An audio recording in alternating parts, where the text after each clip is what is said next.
Jugé en comparution immédiate pour une série d'infractions liées aux stupéfiants, à la détention d'une arme à feu et à des faits de rébellion, Guédi André Lubin, 27 ans, a été condamné à 15 mois d'emprisonnement ferme par le tribunal correctionnel de Pointe-à-Pitre.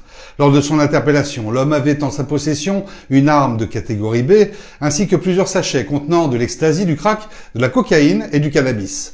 À la barre, il a tenté de justifier la possession de ces produits illicites par des difficultés personnelles. J'achetais pour ma consommation et je revendais un peu pour arrondir mes fins de mois, a-t-il déclaré. Il a également affirmé porter une arme par peur à la suite d'une agression antérieure. Mais l'affaire ne s'arrête pas là. Lors de son arrestation, le prévenu s'est violemment rebellé, blessant 2 policiers. S'il affirme avoir été frappé au visage par les agents, ces derniers livrent une version bien différente, une interpellation musclée rendue nécessaire par la résistance active de l'individu. À la barre du tribunal correctionnel, les 2 agents de la brigade anticriminalité ont livré un témoignage précis et accablant.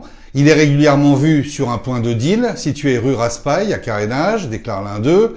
Il a violemment résisté à l'interpellation. Personne ne l'a frappé. Il s'est blessé tout seul en sautant un muret pour tenter de fuir. Il nous a menacés et a même tenté de m'intimider en me demandant où j'habitais.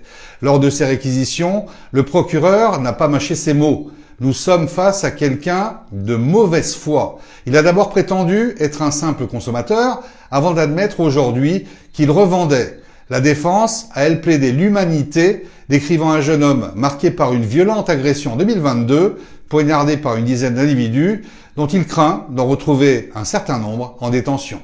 C'est quelqu'un qui a une seule mention à son casier judiciaire, il a 27 ans. La première fois qu'il est passé au tribunal, c'était en tant que victime de violences qui étaient très graves. Je pense que si le tribunal comprend sa situation, on devrait être sur une peine aménageable pour aujourd'hui. Vous êtes dit étonné par son attitude aujourd'hui à la barre. Tout à fait. Il faut comprendre que lorsqu'on n'est pas habitué, justement, quand on est habitué, on est à l'aise devant le tribunal, puisque c'est pas la première fois qu'on vient.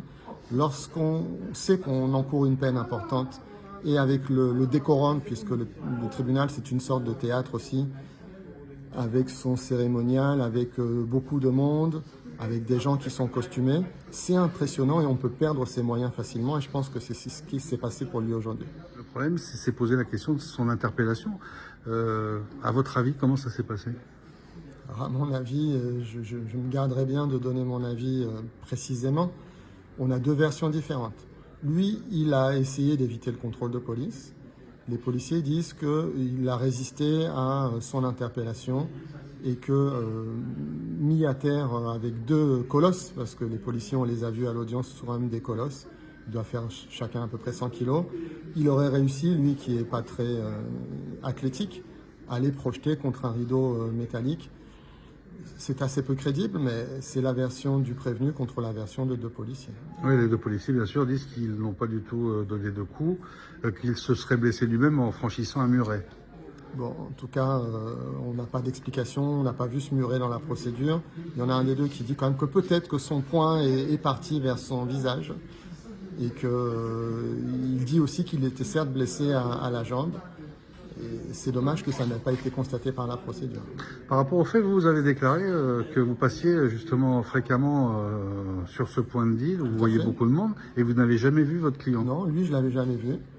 Et non seulement je l'ai jamais vu, mais je suis repassé, c'est un chemin que tout le monde emprunte, je suis repassé samedi soir à cet endroit. J'ai vu qu'il y avait du monde, mais lui n'était pas là, donc on ne peut pas dire que c'est lui qui tient le point de deal, c'est pas très sérieux.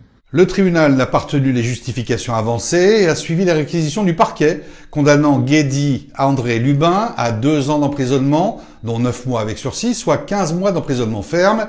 Il reste en détention, épilogue d'un dossier où la tension entre trafiquants et policiers semble atteindre un niveau particulièrement inquiétant.